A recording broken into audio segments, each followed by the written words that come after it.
Assalamualaikum warahmatullahi wabarakatuh. Alhamdulillahi rabbil alamin. Wa bihi nasta'inu ala umuri dunya waddin. Assalatu wassalamu ala asyrafil mursalin Sayyidina wa maulana Muhammadin sallallahu alaihi wasallam wa ala alihi wa ashabihi ajma'in, amma ba'du. Muslimin muslimat yang dirahmati Allah, insyaallah malam ini kita sambung kuliah kitab Al-Hikam di muka surah 33 dengan tajuk iman. Iman tidak akan masuk ke dalam hati yang kotor.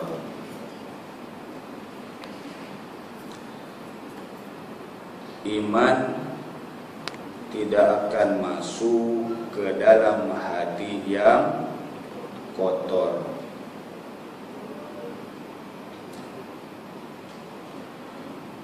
Al-imanu huwa nurun fil qalbi. Iman itu adalah cahaya di dalam hati yang boleh menerangi kehidupan seseorang antara dirinya dengan Allah dan dengan makhluk-makhluk Allah. Iman juga adalah merupakan hidayah, petunjuk yang Allah campakkan ke dalam hati. Nah, iman ini ketika Allah campak ke dalam hati, dia tak boleh masuk dan takkan masuk jika hati itu kotor. Dia akan ulang balik.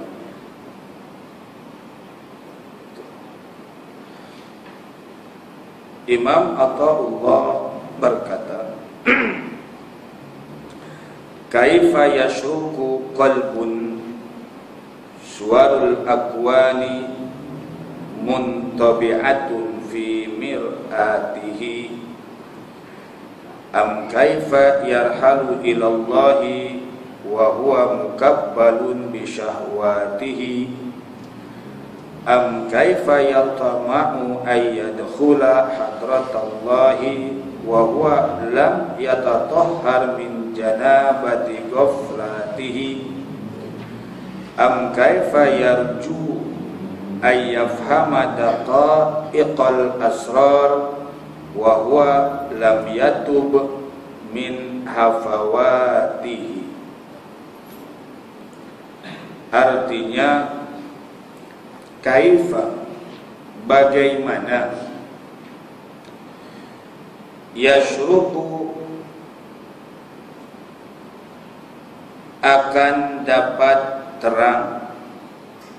Syuruk, syuruk itu matahari terbit. Yashruku, terang seperti terbitnya matahari.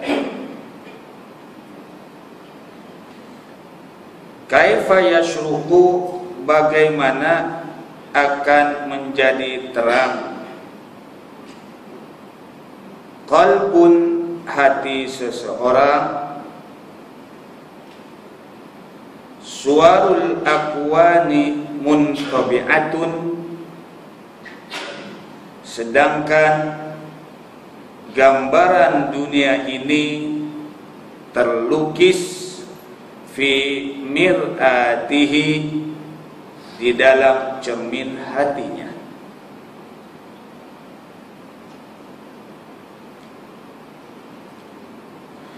Maksudnya, kalau di hati ini ingatannya kepada dunia saja, itulah yang ada di dalam hati. kesenangan dunia, kehidupan dunia, urusan dunia,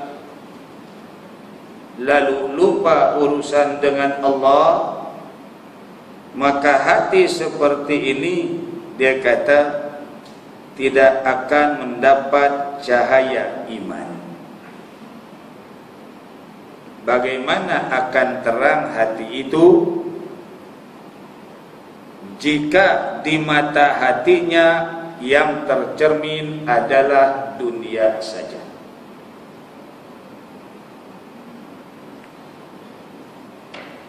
Maka itu kita dapat perhatikan ramai orang yang ngejar-ngejar dunia, yang ingatannya dunia, ia akan lupa kepada akhirat.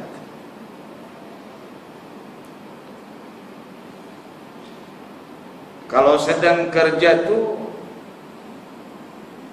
dia akan tinggalkan nyembah Allah Subhanahu wa ta'ala.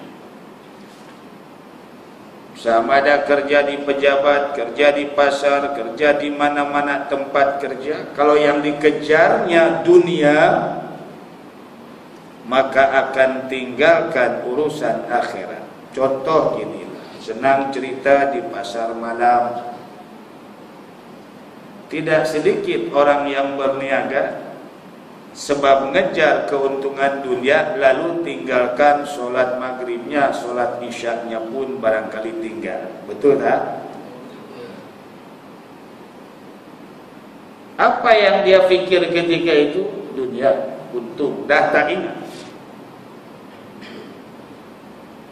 Dia membayangkan ramainya orang yang datang itu akan memberi dunia kepada dia melalui urus niaga. Maka ketika itu akan lupalah dia kepada Allah yang satu, sebab melihat ramainya orang yang akan membawa duit untuk urus niaga. Kita boleh perhati. Imam Athaullah berkata demikian selepas dia memerhati keadaan manusia.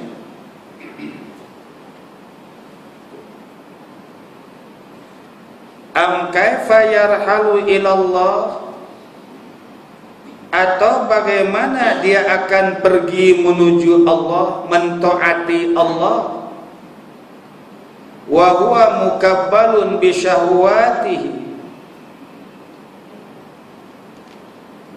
sedangkan ia masih terikat, terbelenggu oleh syahwat atau hawa nafsunya.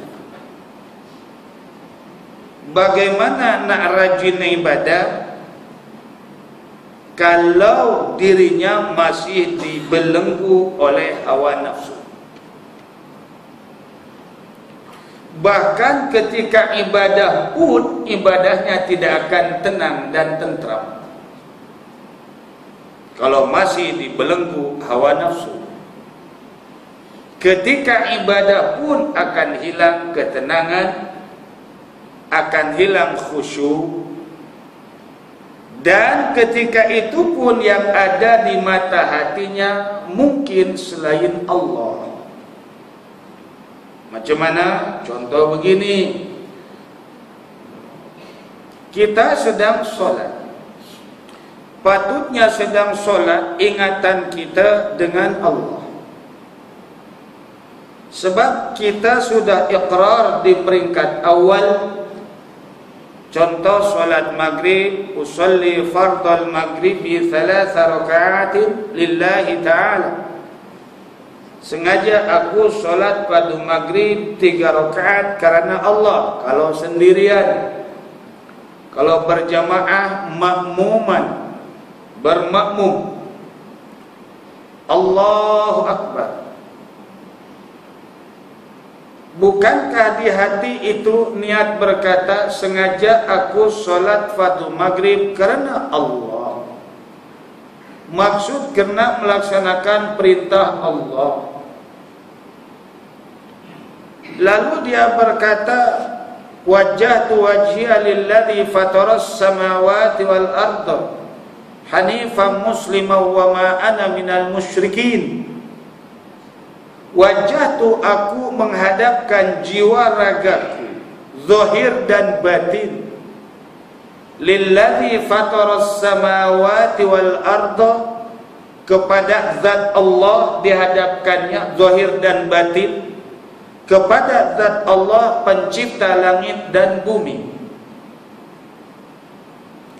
Hanifan, halnya condong tunduk, musliman, dalam keadaan pasrah melaksanakan perintah Allah. Wa ma ana minal musyrikin, dan sekali-kali aku bukan di kalangan orang yang menyekutukan Allah, musyrik. Itu iqrarnya kan? Tapi bagaimana bukti dalam solat ketika itu? Mungkin kita ketika itu menyekutukan Allah, cuman zahir saja berdiri solat, tapi hati sudah ingat pada yang lain. Hatinya sudah ingat yang lain selain Allah. Maka itu apabila sudah ingat selain Allah, solat tidak tenang. Mungkin ingat sebab pekerjaan, mungkin ingat sebab ada keperluan. Akhirnya di hati ini ada dua. Ada Allah yang sedang dia sembah, ada sesuatu yang masuk dalam hati dia. Maka itu ingat pada Allah, ingat yang lain, dicampur ketika itu. Ada sekutu ketika itu. Ada sekutu tak ketika itu? Ada tak? Dengan sebab sekutu itu lalu datang tidak tenang. Iblis datang, ingat itu, ingat ini, ingat itu, ingat ini. Akhirnya dalam solatnya khayal. Khayalnya bukan ingat mantap dengan Allah, ingat dengan yang lain selain daripada Allah. Maka ketika itu pun sudah disekutukan Allah itu ketika ibadah. Berat Tuhan, berat. Yang kita ini kasar aja. Orang awam asal berdiri solat ruku sudah ingatan kemana-mana, patutnya ingat pada Allah, dah tak kisah. Orang-orang kekasih Allah itu tidak mau hal yang demikian. Itu sudah dikira mensekutukan Allah dengan yang lain. Apa tidaknya? Ketika solat patutnya ingat Allah, datang yang lain terus bersama kita sampai habis solat. Mungkin berlaku tak? Mungkin berlaku tak? Patutnya ketika itu kan kita sudah iqrar, wa ma ana minal musyrikin, dan tidaklah aku menjadi orang yang menyekutukan Allah dalam ibadah ini. Tapi akhirnya datang yang lain lalu bersekutu dengan Allah. Cepat, cepat, cepat, cepat, cepat. Allah kata tenang ketika ibadah, lalu dia kata yang menyekutu yang datang tu cepat, cepat, cepat. Maka itu timbulnya hilang tumahnina, hilang ketentraman. Assalamualaikum, assalamualaikum, cabut. Mungkin berlaku tak? Padahal tak ada apapun. Sekalipun hujan sedang lebat, coba perhatikan orang sholat. Ramai yang tidak tenang, bukan kita tenang, bukan. Kita saling ingatkan. Hujan sedang lebat. Assalamualaikum, assalamualaikum. Sapu muka. Lepas itu bukan duduk istighfar, bukan bangun juga. Nak kemana? Nak balik pun hujan selebat-lebatnya. Betul?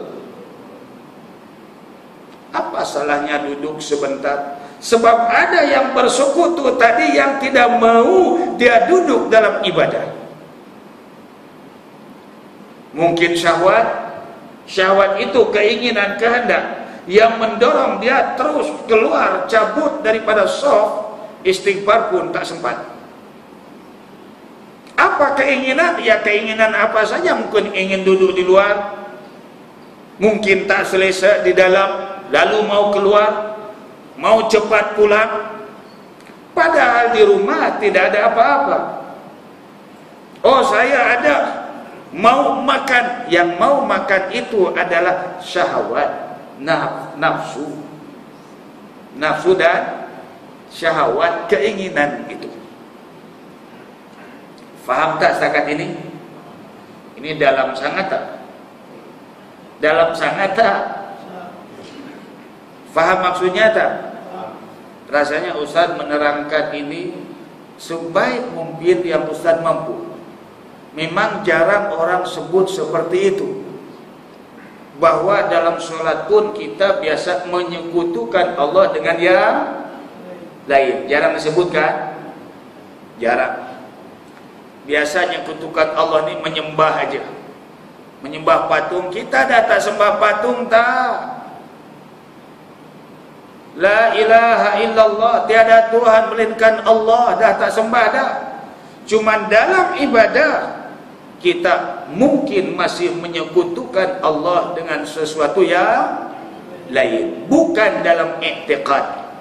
Dalam i'tiqad ialah mempercayai sesuatu ada kuasa seperti kuasanya Allah, sehingga dia takuti, dia anggap ianya adalah kuasa, baik kalangan jin ke dan lain sebagainya. Itu bersekutu dalam i'tiqad, dalam keyakinan. Yang kita sebut bersekutu dalam ibadat. Ketika ibadat pun kita sudah berjanji, wajjahtu wajhiya lilladzi fataras samawati wal arda. Aku telah menghadapkan jiwa ragaku dan hatiku, ingatanku, semua fikiranku kepada Zat Allah pencipta langit dan bumi. Hanifan, hanya condong tunduk, musliman, pasrah, melaksanakan perintah Allah, tak ada yang lain. Wa ma ana minal musyrikin, dan bukanlah aku di kalangan orang yang menyekutukan Allah. Tapi buktinya macam mana, ada tak menyekutukan Allah ketika itu? Kita ada tak? Ada. Biasa tak ingat yang lain?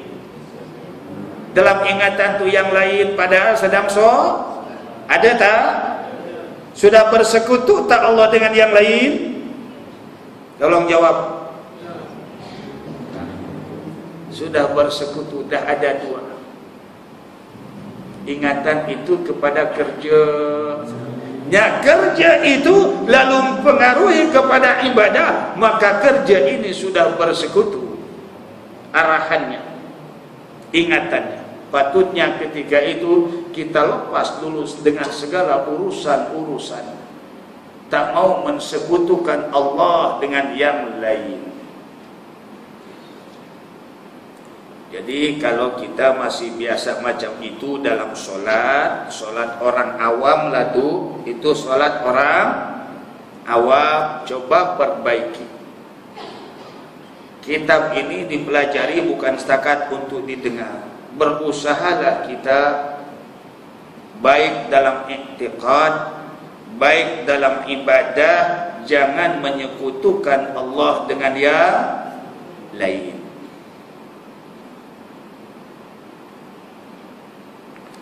Maka itu dia berkata, kaifa yarhalu ilallah, atau bagaimanakah dia akan pergi menemui Allah. Kalau dalam ibadah itu khusyuk dengan Allah, wa huwa mukabbalun bi syahwatihi, sedangkan dia masih dibelenggu oleh syahwat dan hawa nafsunya. Dalam solat masih ingat itu, masih ingat ini. Keingatan itu, ini itu urusan kita, yaitu hawa nafsu. Hawa nafsu. Sebab kalau masih begitu, masih jauh lagi untuk pergi bersama Allah. Masih jauh lagi. Maka itu tajuk iman tidak akan masuk ke dalam hati yang keruh, yang kotor. Ketika solat masih banyak lagi ingatan yang lain, masih kotor lagi itu, belum bersih. Padahal Allah kata, sembahlah Allah, wa'budullaha wa la tusyriku bihi syai'an, sembahlah Allah, dan jangan sesekali kamu menyekutukan Allah dalam ibadah ketika menyembah itu dengan sesuatu. Jangan. Tapi kita masih sekutu lagi dengan yang lain, sekalipun kita dalam waktu menyembah Allah. Coba perbaiki. Datangkan khusyuk, datangkan tenang, datangkan khudu, lepaskan dulu segala urusan apabila kita sudah berdiri untuk sholat. Hanya ingatannya dengan Allah, sempurnakan bacaan-bacaannya, sempurnakan rukun-rukun fi'li perbuatannya. Rukun ada dua, rukun qauli dan rukun fi'li. Rukun qauli, rukun bentuknya bacaan. Fatihahnya disempurnakan, jangan sampai Bismillahirrahmanirrahim. Ya kana apa sih ingatan dalam hatinya? Bukankah dia sedang dengan Allah? Bukankah yang dibaca itu adalah wahyu Allah? Bacalah dengan sempurna, mengikut perintah Allah, di mana Allah berfirman warattilil qur'ana tartila, dan bacalah oleh kamu Al-Quran itu dengan tartil, jelas, panjang pendeknya jelas. Ini tidak sholatnya pun ya kan, sholatnya Allah. Adakah menunjukkan ketenangan ketika itu? Tak. Orang yang tenang akan baca dengan sempurna, sekalipun wasal. Bismillahirrahmanirrahim. Alhamdulillahi rabbil alamin, arrahmanirrahim, maliki yaumiddin.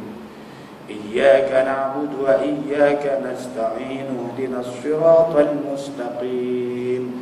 Siratal ladzina an'amta 'alaihim ghairil maghdubi 'alaihim waladdallin. Amin. Baru Allahu Akbar, ruku. Kalau rakaat yang tak ada bacaan surah, ini tak. Bismillahirrahmanirrahim. Ya kan masuk. Siratal ladzina Allah. Mau kemana? Mau kemana? Itu sudah lari daripada arahan Allah tadi. Bacalah Al-Quran itu dengan tartil. Dah tak ada tartil, dah hilang tartil. Maka solatlah dia dengan bacaan itu yang rosak. Maka rosaklah solat, yaitu tidak sah. Iblis suka. Kau boleh rajin solat, tapi aku akan rusakkan solat kau. Itu iblis. Iblis dalam semua keadaan akan mengganggu kita. Dan kalau ingatannya di dalam solat itu sebab suatu yang lain, nak cepat tadi, nah itu jelas bahwa sudah masuk syirik itu.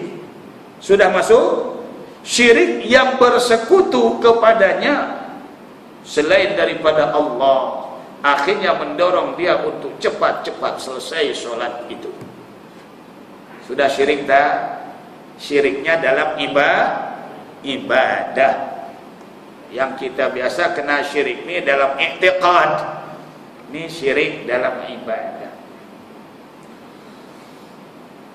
Baik. Am kaifa yatma'u ayyadkhula hadratallah, atau bagaimana ia akan dapat masuk ke hadarat Allah, tenggelam ingatannya itu dengan Allah ketika ibadah, ketika dalam kehidupannya, wa huwa lam yathhar min janabati ghafalati, sedangkan ia masih belum bersih, belum suci dari janabatnya atau kotoran lalainya. Lalai itu dikira sebagai kotoran junub. yang wajib disucikan.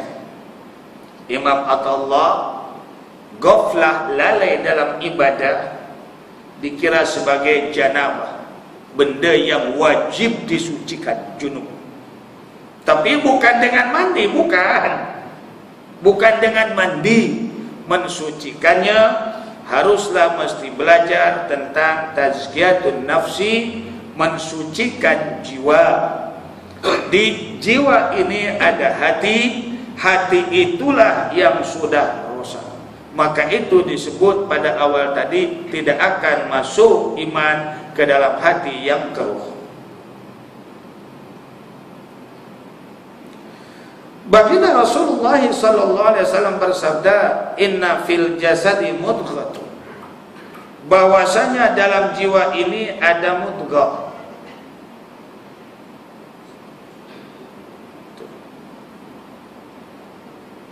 Seketul darah.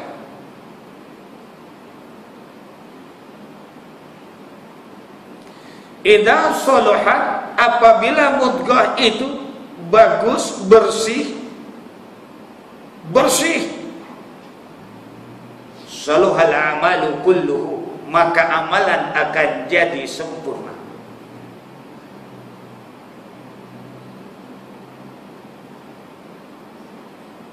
Wa idza fasadat, apabila mudghah itu rusak, kotor, fasadatil a'malu kulluhu, amalan pun akan rusak. Sahabat bertanya, wa mahiya ya Rasulullah, apa itu yang disebut mudghah? Kalau dia baik maka baiklah amalannya, kalau mudghah itu tak baik maka buruklah amalannya. Wa mahiya ya Rasulullah, apa itu dia mudghah itu ya Rasulullah? Faqala Rasulullah sallallahu alaihi wasallam, baginda Rasul menjawab, ala wahyal qalbu, yang dimaksud mudghah itu adalah hati. Hati. Apa yang menjadi kotoran di hati? Banyak, atau yang disebut sebagai penyakit hati. Penyakit di hati. Penyakit ria. Ria artinya mahu dipandang oleh orang, nak mempertontonkan kepada orang di dalam amalannya, dalam perbuatannya, dalam ucapannya. Ria bukan kebiasaan dia, tapi apabila ada orang dibagus-bagus kalau sholat itu, tak ada orang sholat pun tidak, namanya ria ketika itu.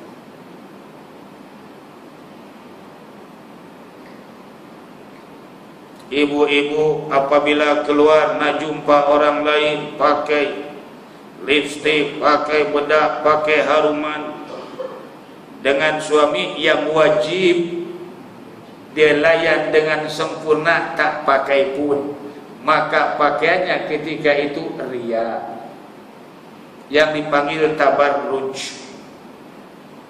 mempertontonkan kecantikan pada orang, padahal kecantikan itu wajib ditontonkan kepada suami. Ada tak di situ ibu-ibu macam ni? Ada tak? Kalau keluar, oh bukan main macam datin. Kalau di rumah, masya Allah selekeh aja. Suami pun tengok tak selera. Ada tak di sini? Tak ada. Yalah sebab Pak Wahid tak ada. Tak ada. Dah ada ke belum? Belum, patut tak ada.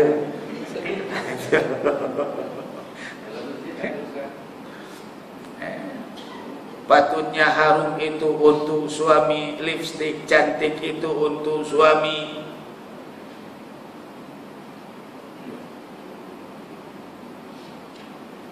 Maka itu terdapat akhirnya suami orang pun cinta suka pada istri orang sebab kelihatannya bercantik-cantik, ataupun suami akhirnya mencari wanita yang lain sebab selalu cantik pada istrinya cantik, maka itu dia pilih dulu.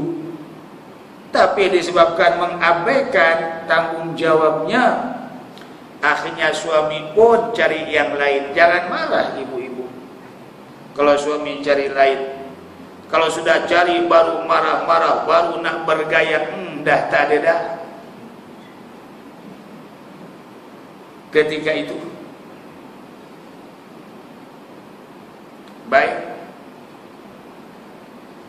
tengok laki-laki semua kembang hidung.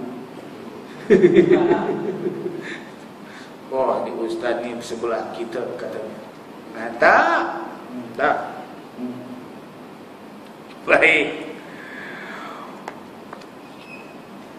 Kaifa yatma'u, bagaimana ia berkeinginan ayadkhula hadrat Allah, untuk masuk ke hadrat Allah, hati dan jiwanya dekat, intim dengan Allah, mesra dengan Allah. Wa huwa lam yathhar atau lam yatatahhar, sedangkan dia masih tidak bersuci min janabati ghafalatihi, daripada janabah kelalaiannya.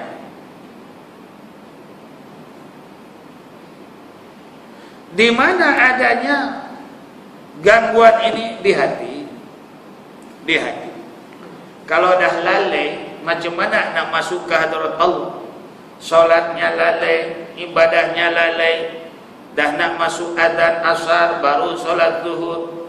Orang lain adzan aja terus bersedia masuk ke hadrat Allah.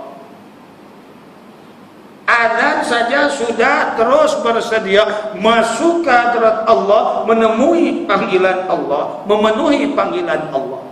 Sedangkan orang yang ghaflah ini, yang lalai, terus leka-leka, nak asar baru solat zuhur. Bagaimana dia nak masuk ke hadrat Allah sedangkan kelalaian itu masih membelenggu? Dan apabila waktu solat sudah nak habis, solat pun sudah tidak tenang ketika itu. Tak tenteram lagi, nak cepat-cepat sebab takut habis waktu. Betul tak? Macam tu. Dah tak sempurna lagi dah.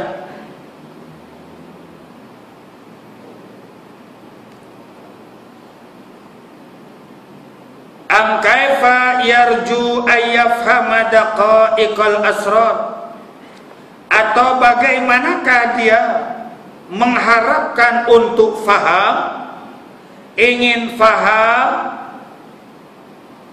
daqa'iqal asrari, ingin mengerti rahasia yang sangat halus, yang sangat dalam tentang Allah. Wa huwa lam yatub min hafawatihi, sedangkan ia masih belum taubat dari kekeliruannya. Kita ni masih banyak keliru.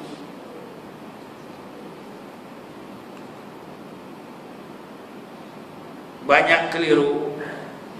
Kenapa kau tak tegur bos engkau gini, cari makan? Ini masih keliru. Menegur yang salah itu, contoh tak tutup aurat, itu adalah perintah Allah. Hanya menegur, menunjuk, bukan nak marah. Akhirnya dia takut nak negur, sebab takut diberhentikan kerja. Maka itu jawabannya, tak boleh, aku cari makan. Ini masih keliru. Bab rezeki ini Allah yang ngatur, bukan manusia. Siapa yang mengatur rezeki? Manusiakah atau Allah?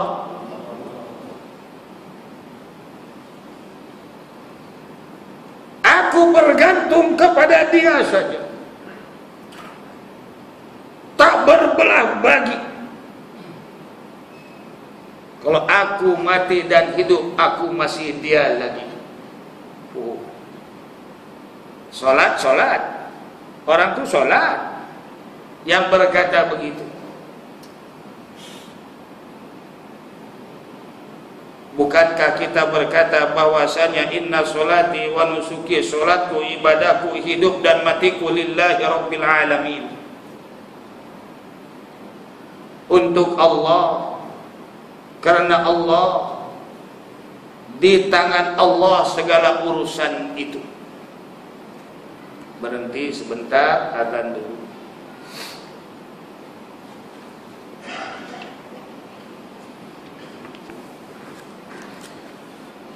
Apa tadi?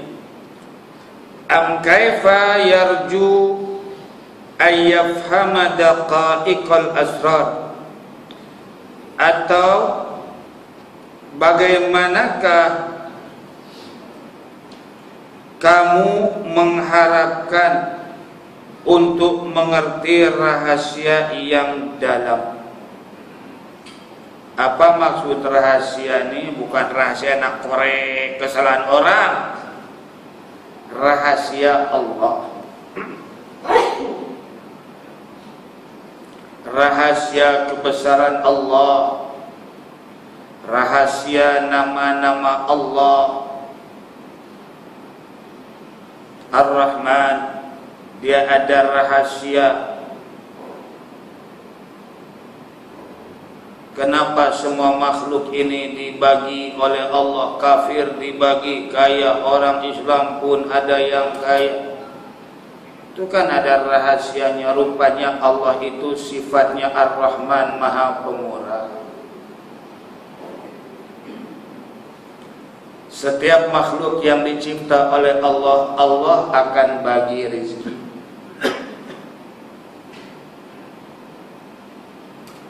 Sehingga Allah berfirman, wa ma min dabbatin fil ardi illa 'ala Allahi rizquha.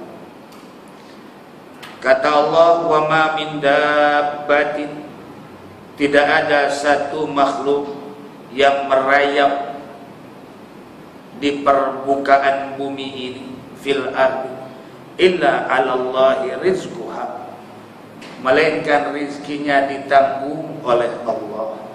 Bukan manusia yang nanggung rezeki, bukan. Kau keluar berhenti kerja sini, kau mampus kau. Berhenti, rupanya ada kerja tempat lain lagi baik. Mungkin berlaku tak? Mungkin berlaku tak? Mungkin.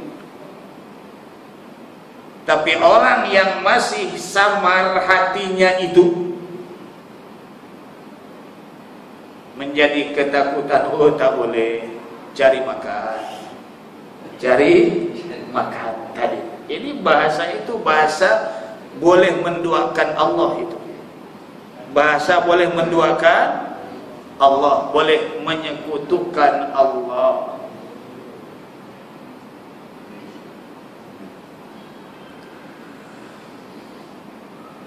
Padahal ia belum taubat. Bagaimana nak tahu rahasia yang dalam tentang sifat Allah, tentang asma Allah, tentang zat Allah, bahwa Allah itu Al-Qadir, zat yang maha kuasa. Kekuasaannya Allah, Allah apabila menghendaki dia berkata, innama amruhu idza arada syai'an ay yaqula lahu kun fayakun. Hafal ujungnya fayakun. Bagus. Innama amruhu, sesungguhnya urusan Allah, idza arada, apabila dia menghendaki, syai'an, sesuatu, ayyakula, cukuplah bagi Allah berfirman, kun, jadi kamu, fayakunu, pasti jadi.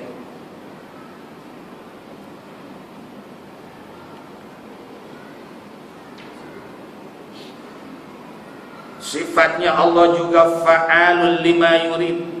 Allah akan berbuat terhadap apa yang dia kehendaki. bukan terhadap apa yang kita kehendaki. Faham tak? Allah akan bertindak terhadap apa yang dia kehendaki, bukan bertindak atas kehendaki kita. Nah, ini kadang-kadang kita salah.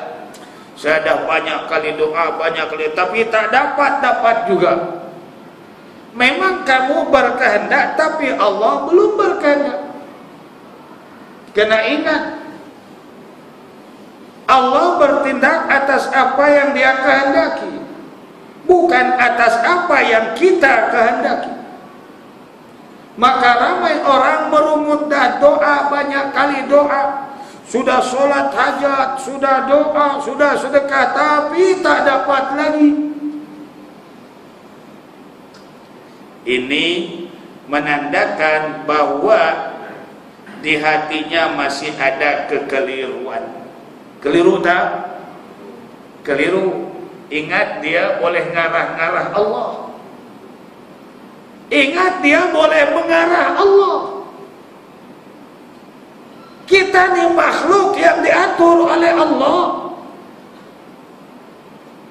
Maka itu sebagian orang-orang yang soleh 15 tahun dia tidak mohon pada Allah, malu. Biarlah apa yang Allah tentukan berlaku, cuman saya melaksanakan apa yang Allah perintahkan. Dan saya yakin apabila saya melaksanakan apa yang Allah perintah, ketika itu Allah akan memerhati apa yang saya mahu. Sebab saya dijaminnya oleh Allah. Dia berkata, mustahil aku dapat upah kalau aku tidak bekerja. Betul tak? Maksudnya dia berkata, mustahil Allah memberi kesempurnaan dalam kehendak kalau saya sendiri tidak melaksanakan apa yang Allah kehendaki. Jadi saya tidak mendoa, saya hanya mengerjakan apa yang Allah kehendaki. Kita ini dah tak sampai situ. Sampai situ tak? Tak, belum sampai. Sebab kita ini masih dalam kekeliruan lagi. Keliru. Dia ini dah tak keliru. Dia dah tahu bahwa dirinya bahwa dirinya diatur oleh Allah. Dan Allah mengarahkan, kata Allah, barang siapa yang iman dan taat padaku, amal soleh, aku akan bagi kepadanya kesempurnaan. Dia tak minta disempurnakan, laksanakan perintah Allah. Itu aja. Sebab dia yakin, tidak keliru. Dia yakin atas perintah Allah, dia yakin janji Allah. Dia yakin janji Allah.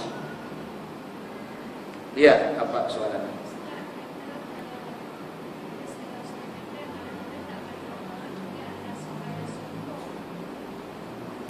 Kalau kita tidak berdoa, orang yang sombong, betul.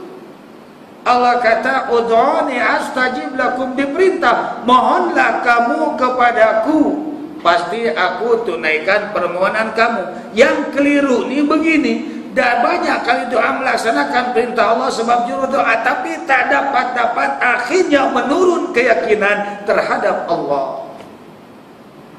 Lalu dia mengambil keputusan, oh rupanya daripada kerja aku dapat ni, tak doa pun tak apa. Itu dah keliru dah tu. Padahal apa yang dia dapat tu itulah daripada doa dia. Ada akhirnya berhenti berdoa, akhirnya dia kata pada kerja, bukan pada doa. Akhirnya berhenti mendoa. Padahal apa yang dia dapat itulah kehendak dia. Doa nu permintaan. Siapa yang ngatur atas permintaan itu? Allah. Kita tidak mendoa kepada Allah sombong, benar. Allah itu Al-Ghaniyyu, Allah Maha Kaya, Al-Mughni, Allah yang memberi kekayaan. Kalau dah tahu yang Maha Kaya itu Allah, selalulah mohon kekayaan itu daripada Allah. Hanya mungkin lewat manusia.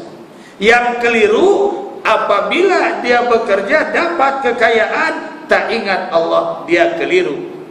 Dia perasaannya bahwa manusia itulah yang menjamin kekayaan, yang memberi kekayaan, padahal Allah. Ini sudah keliru. Faham tak maksudnya? Faham tak maksudnya? Siapa yang maha kaya? Allah. Lalu seseorang itu bekerja akhirnya jadi kaya. Siapa yang memberi kekayaan itu? Patutnya tetap Allah, patutnya tetap Allah. Maka itu apabila keliru, oh kita kaya, kita maju sebab kegigihan saya, sebab kemampuan saya, sebab kekuatan saya, sebab kerajinan saya, itu sudah keliru. Ada tak orang macam itu? Ada. Kita maju, kita gini, kalau bukan kita tidak siapa yang boleh membangun, itu sudah keliru. Padahal apa yang kemajuan, hasil, kekayaan, keindahan dan lain sebagainya itu adalah anugerah daripada Allah. Itulah hanya mungkin lewat tangan-tangan tertentu. Lewat tangan-tangan tertentu. Tidak boleh menabik dada. Tak boleh menabik dada. Ini kan aku, kalau bukan aku, itu keliru itu. Patutnya alhamdulillah Allah dah bagi kepada saya, kepada kita. Allah karuniakan akhirnya berjaya, beri kejayaan. Tak lupa Allah. Dia hanya ingat pada kemampuan diri, lupa kepada Allah. Ini keliru. Padahal apa yang berlaku, sama ada susah, kaya, senang, miskin, cerdik dan lain sebagainya, itu adalah diatur oleh Allah. Ini yang sebenarnya. Jadi kita dah banyak keliru. Maka itu dia kata, bagaimana kamu akan memahami rahasia yang halus, yang dalam, padahal ia belum taubat dari kekeliruan-kekeliruannya. Kalau sudah taubat pada kekeliruan, baru faham, oh apa saja yang dicapai ini adalah karunia daripada Allah. Nabi Sulaiman berkata, hadza min fadli rabbi. Dia diberi kekayaan oleh Allah yang luar biasa. Boleh menundukkan makhluk dengan izin Allah. Bangsa jin tunduk, burung, haiwan tunduk, kemudian angin, udara pun tunduk kepada Nabiullah Sulaiman. Dia tidak mendabik dada. Dia kata, hadza min fadli rabbi. Ini adalah karuniaan daripada Allah yang mengurusku. Aku tak ada apa-apa. Maka itu orang-orang yang saleh dalam ucapan daripada mulutnya selalu berkata, la haula wala quwwata illa billahil aliyyil. Apa artinya? Tak ada aku ini, tak ada daya, tak ada upaya, tak ada kekuatan, sama ada untuk memberi manfaat, memberi madarat, untuk ibadat, untuk maksiat. Tak ada apa-apa kekuatan, kekuasaan, tak ada daya dan upaya, illa billahil aliyyil azim, melainkan dengan pertolongan Allah yang maha agung. Nah ini yang betul. Ini yang betul. Bukan abla kaya nabi dadata. Itu adalah pertolongan anugerah daripada Allah. Maka tak patut kalau sudah diberi kejayaan lalu meremehkan, meminggirkan syariat Allah. Tak patut. Ini sudah keliru. Kalau sudah berjaya, kembali dan ingat bahwa ia anugerah pada Allah, maka rangkulah syariat Allah itu. Dalam iman jangan masih keliru. Jangan masih keliru. Ini banyak yang keliru tuan-tuan. Ya. Baik. Berkumpulnya dua hal yang berlawanan dalam satu tempat dan masa, mustahil, tidak mungkin. Sebagaimana berkumpul antara diam dengan gerak. Kalau tak gerak diam, tak gerak tak diam gerak. Dia takkan kumpul gerak dan diam kumpul dua-duanya, tak. Antara cahaya terang dan gelap takkan kumpul. Kalau gelap gelaplah, kalau terang terang. Demikian pula nur cahaya iman berlawanan dengan gelap yang disebabkan karena selalu masih berharap menyandar kepada sesuatu selain Allah. Maka nur cahaya ma'rifat kepada Allah tidak akan masuk selagi di hati kita masih ada sandaran sesuatu selain Allah. Maka itu kena dibersihkan. Macam mana nak faham ni? Kena ngaji ilmu tauhid banyak-banyak, dalam-dalam. Kena ngaji ilmu ma'rifat. Maka itu kita sedang pelajari ilmu ini. Mudah-mudahan nantinya kita, hati kita menjadi seorang hamba Allah yang saleh, hatinya yang bersih, hatinya yang faham tentang makrifat kepada Allah Subhanahu wa ta'ala. Bukan hati lagi yang cacat marbah, bukan hati yang kotor, bukan hati yang keruh. Buangkan sifat-sifat yang boleh menyebabkan kotornya hati. Nanti akan disebut ngaji yang tak ngaji. Sifat riaknya, sifat ujubnya, sifat sum'ahnya, sifat-sifat yang buruk yang bersarang di hati, yang menyebabkan manusia akan jadi sombong, jadi takabur, jadi ego dengan Allah Subhanahu wa ta'ala, lalu menyimpang daripada kebenaran Allah, menganggap bahwa syariat Allah itu adalah kurang tepat, kurang benar sebab adanya hati yang ego. Akhirnya tidak mau tunduk dan tidak mau menerima kebenaran Allah, syariat Allah. Padahal hidupnya manusia, matinya manusia, semua diatur oleh Allah Subhanahu wa ta'ala. Sepatutnya manusia ini tunduk saja, patuh kepada kehendak-kehendak Allah. Tak ada bantahan, tak ada bangkangan. Apa sih kedudukan kita? Adakah kita boleh mengatur hukum Allah? Bukan. Allah yang mengatur, menentukan hukum untuk kita, bukan kita yang mengatur ketentuan hidup perjalanan kita. Ya, kita dicipta oleh Allah, Allah sudah menyediakan pelaturannya, kita tinggal ikut. Tapi apabila di hati ada sifat-sifat yang kotor, lalu enggan menerima syariat Allah itu. Mudah-mudahan dengan adanya ngaji ini kita menjadi hamba Allah yang ridha, yang terang di hati, yang nampak jalan mana hak, mana batil, mana kebenaran, mana yang salah, mana cahaya yang terang, mana yang samar-samar. Itu tujuannya. Sekian, insyaallah kita jumpa lagi di minggu-minggu yang akan datang. Masih belum habis, masih ada sambungannya lagi. InsyaAllah, mudah-mudahan walaupun sedikit ada manfaatnya. Dan jika ada soalan silakan. Ada muskil? Ya.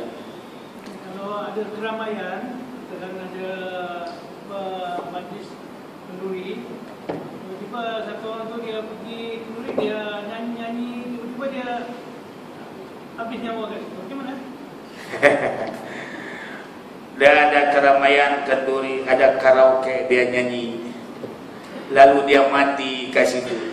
Habis macam mana? Macam mana apanya? Matilah. Soalannya apa? Macam mana tu tentang apanya? Tentang macam dia tak apa sempat mengucap apa. Maksudnya adakah matinya tu baik ke tak baik? Itukah soalannya? Macam mana? Ya macam mana? Matilah. Disolatkan, dimandikan, dikafankan, disolatkan, ditanamkan. Soalnya macam mana nih apa? Adakah matinya tuh baik? Dua mati ini ya. Ada mati husnul khatimah, matinya baik di penghujung kehidupannya sampai matinya pun baik. Dalam mati ini ada dua aja. Yang kedua mati su'ul khatimah, ialah ketika matinya dalam keadaan melakukan perkara yang buruk. Itu su'ul khatimah. Maka itu kita selalu doa, Allahumma apa dia? Apa dia minta tuh? Bi husnil khatimah wala takhtim alaina bisu'il khatimah.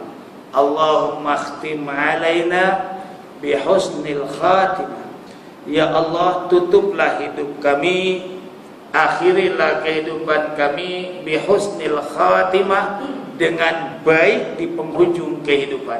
Matinya mungkin sedang puasa, sedang ibadah solat, sedang haji ke, sedang beramal, perbuatannya sedang baiklah. Wala takhtim alaina bisu'il khatimah, dan jangan akhiri hidup kami yakni mati dengan su'ul khatimah, mati dalam keadaan sama ada di tempat yang tak baik, dengan perbuatan yang tak baik. Kalau di segi zahirnya mati itu mati kurang baiklah, betul tak?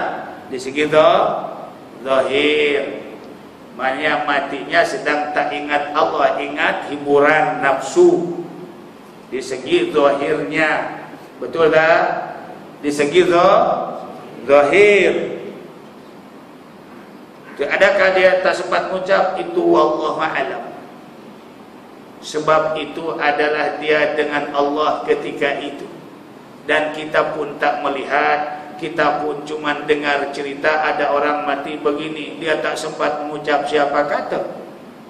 Kita pun tak tahu, mungkin dia sempat mengucap, kita pun tak tahu. Tetap kita masih beranggapan ya matinya adalah tetap aja anggap baik.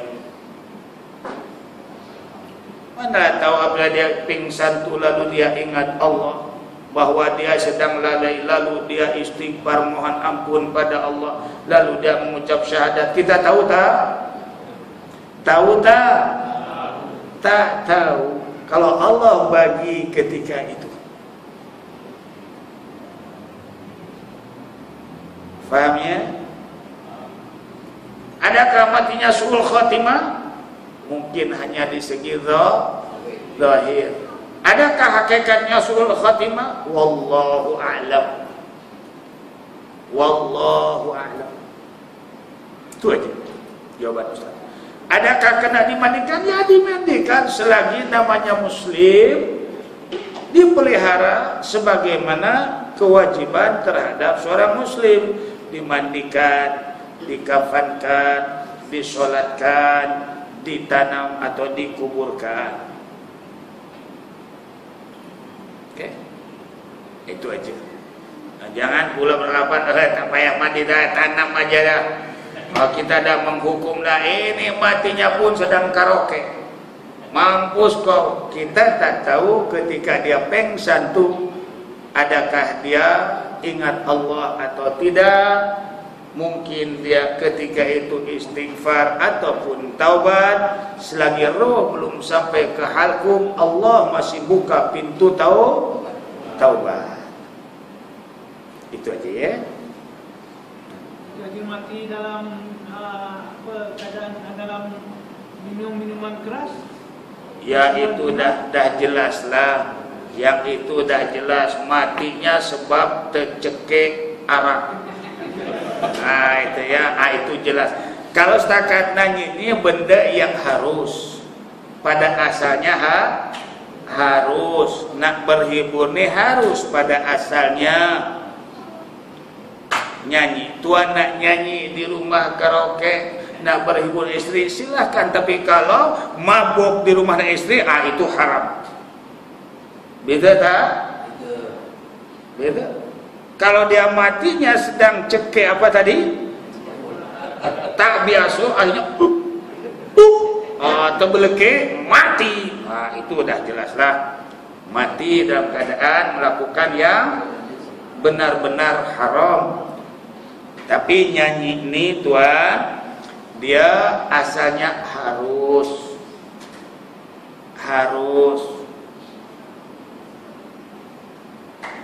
kalau untuk berhibur hati, tapi jangan sepanjangnya berhibur tak ingat Allah, jangan. Bagi orang awam harus, tapi menurut ahli sufi seperti ini haram. Setiap perkara yang boleh membawa lalai pada Allah adalah haram. Tadi kan dah disebut bagaimana akan masuk tuh iman ke dalam hati kalau masih keruh. Masih ada keruh, nafsu masih dilayan. Nyanyi itu nafsu. Hawa nafsu nasrono, kan sebut nasrono dan nafsu. Tapi diharuskan, tapi ada syarat-syaratnya, tidak melalaikan kepada ibadah, tidak lagunya kata-kata yang boleh mendatangkan birahi, kata-kata yang menyalahi agama, dan campurannya pun begitu juga. Itu kalau tuan nak nyanyi, nyanyilah di rumah dengan istri. Itu silahkan. Ibaratnya macam itulah. Maksudnya benda yang harus mati, itu kita tak boleh buat apa-apa, hanya Allah saja yang mengetahui. Tapi kalau nyanyi sedang meneguh tadi, lalu terbelekeh sampai mati, di situ akhirnya dah memang matinya itu mati tak betul lah. Faham ya? Itu mati tak betul. Sekian. InsyaAllah kita bertemu lagi untuk mengakhiri majlis ini. Sama-samalah kita baca tasbih kifarah. Bismillahirrahmanirrahim. Subhanakallahumma bihamdika asyhadu an la ilaha illa anta astaghfiruka wa atubu ilaik. Allahumma inna nas'aluka al-huda wat-tuqa wal-afafa wal-ghina. Allahumma inna nas'aluka imanan qawiyya wa yaqinan sadiqa wa lisanan dhakira wa qalban khashi'a wa amalan mutaqabbala wa rizqan wasi'a wa amwalan katsira wa tijaratan lan tabura bi qudratika bi izzatika ya Allah wa bi jalalika ya Allah wa bi azamati asma'ika ya Rahman ya Rahim ya Hayyu ya Qayyum ya Fardu ya Witru ya Samad ya sanada man ilaihi istanada ya man lam yalid wa lam yulad wa lam yakul lahu kufuwan ahad. Wa sallallahu ala sayyidina Muhammadin wa ala alihi wa sahbihi ajma'in. Subhana rabbika rabbil izzati amma yasifun wa salamun ala al mursalin walhamdulillahi rabbil